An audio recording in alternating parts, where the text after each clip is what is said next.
So we had another solo set to go, but unfortunately one of our singers got sick and could not be here, so I'm going to sing. I'm just kidding. You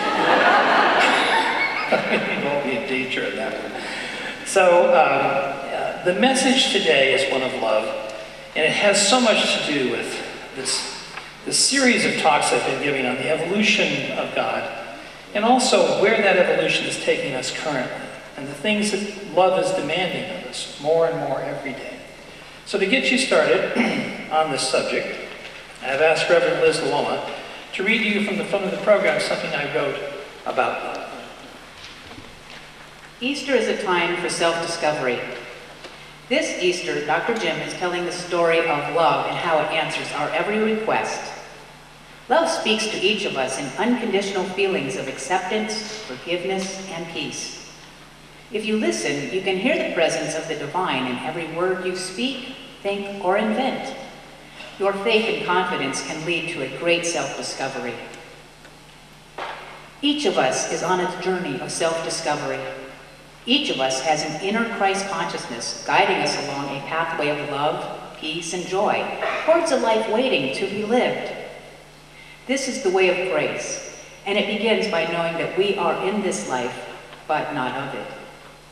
The world is filled with a cross-current of thinking that creates fear and doubt. Jesus faced this fear and showed us how to eliminate doubt. Never take conspiracy, betrayal, or the tests that try your faith personally.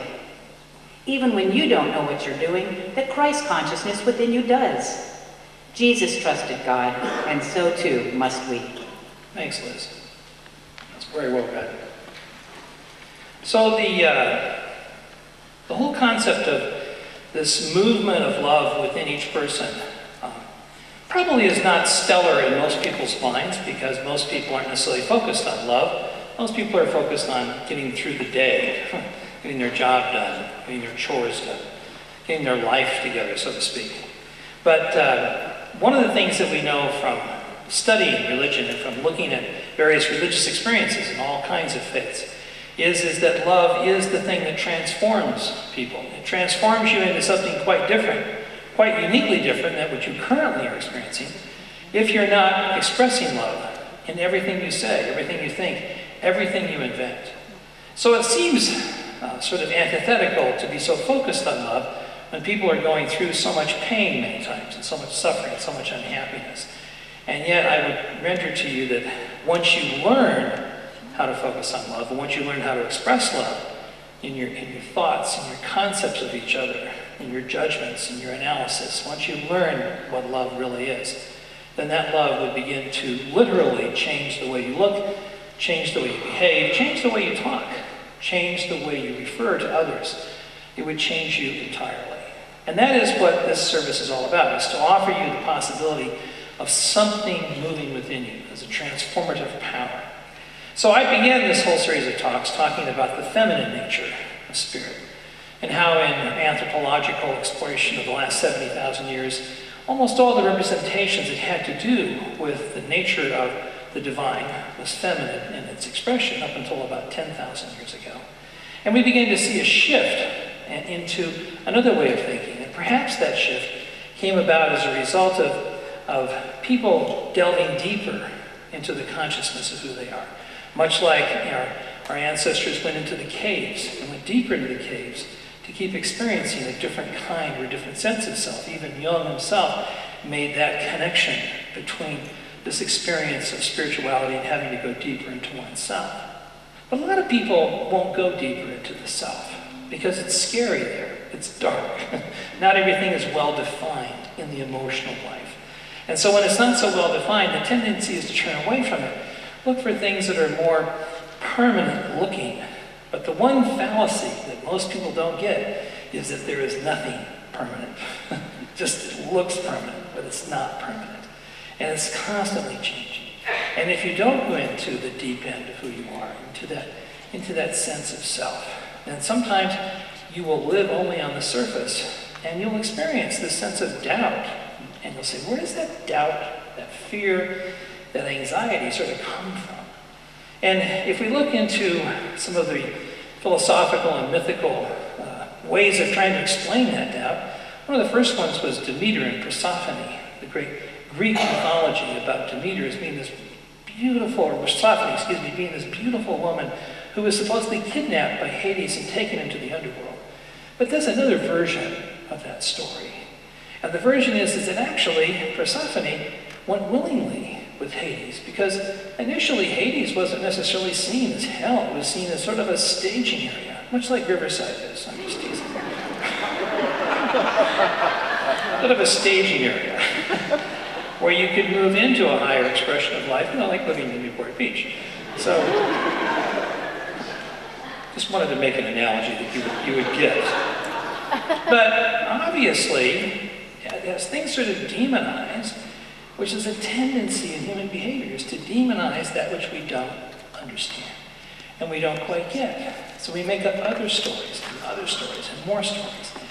But Demeter, of course, the mother, is yearning for her daughter and finally agrees with Hades to return. And that's where we get the concept of spring, the return of the flowers, the return of growth, the return of the potential of who we are. And every person in this room, every one of you, has that feeling of potentiality. But sometimes it just stays too long in the cave, and it never gets expressed. And of course, it's the potential to express love, to tell the people who matter the most to you, you love them. And even the people you might be struggling with, you love them too. So how many times as a minister or any of our spiritual advisors down here have sought and counseled people and said, you know, maybe it's time for forgiveness. And maybe that forgiveness could transform you and not the other person. That we weren't here to try and change other people. We were just simply here to change our own minds about what love is and how powerful it is. And then we come to those wonderful Abrahamic traditions that spawn 3 different religions: Islam, Judaism, and Christianity. And the love that was expressed there was the need for Abraham to leave the security of his life, to go out in life and begin to experience life, and to run into all the temptations of life. And the first temptation Abram ran into was to deny that his own wife was his wife. Instead, he said, "It's my sister," when the Egyptians came and said, "Well, we love this woman, she's so beautiful." And he knew if he said that it was his wife, they would have killed him. So, thus we begin making up stories about who we are to try to protect ourselves. Natural human tendency. And then eventually he comes to the realization that he can't live in that way of thinking. And then it changes and shifts and he transforms. And he has to deal with negativity, and he has to deal with all of the temptations that are in the mind. And he does, successfully. And then we have the wonderful story of Moses, taking the children out of Egypt to the River Jordan, but not being able to get across the river. Instead, it took a divine direction, not just an intellectual direction, but a divine direction in Joshua to move the whole thing across the river into that promised arena of life.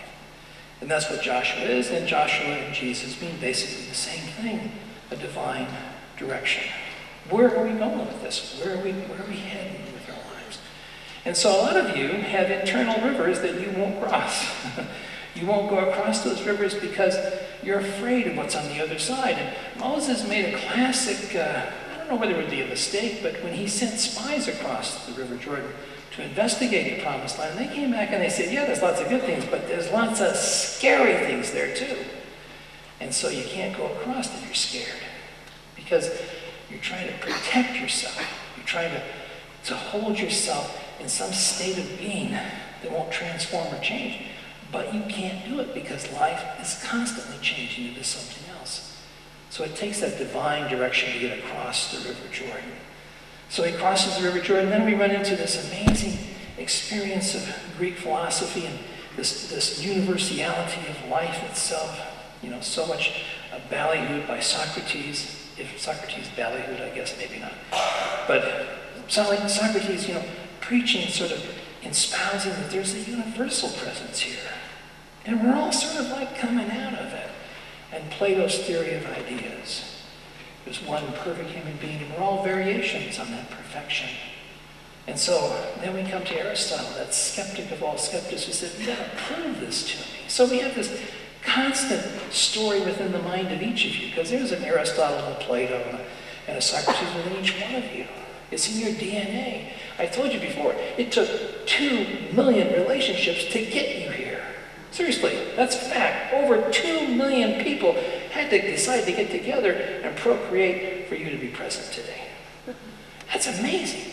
So don't think by any mistake that you don't have 2 million also messages of DNA going around in your own system. It sounds confusing, doesn't it? It sounds like it's like having different soap operas playing multiply on the same channel.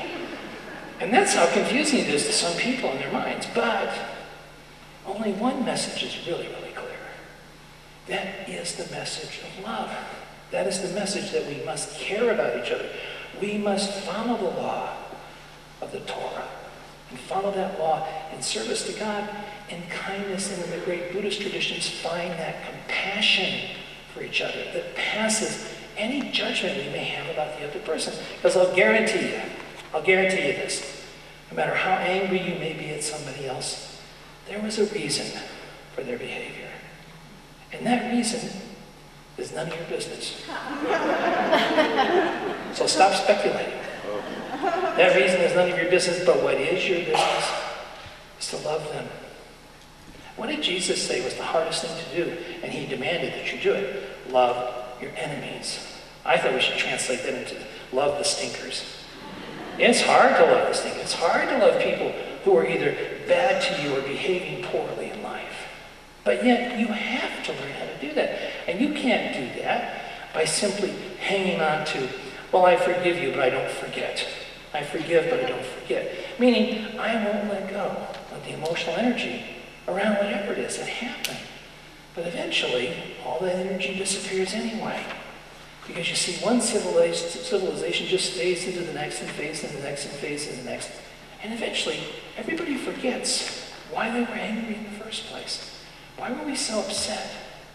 Because we did take a position, or we had a place of pride, or finally, we forgave ourselves, and we listened, and we shared. And one of the most important miracles in the life of Jesus was the miracle of the loaves and the fishes. You ever heard that one? Where supposedly Jesus said, let the loaves and fishes multiply.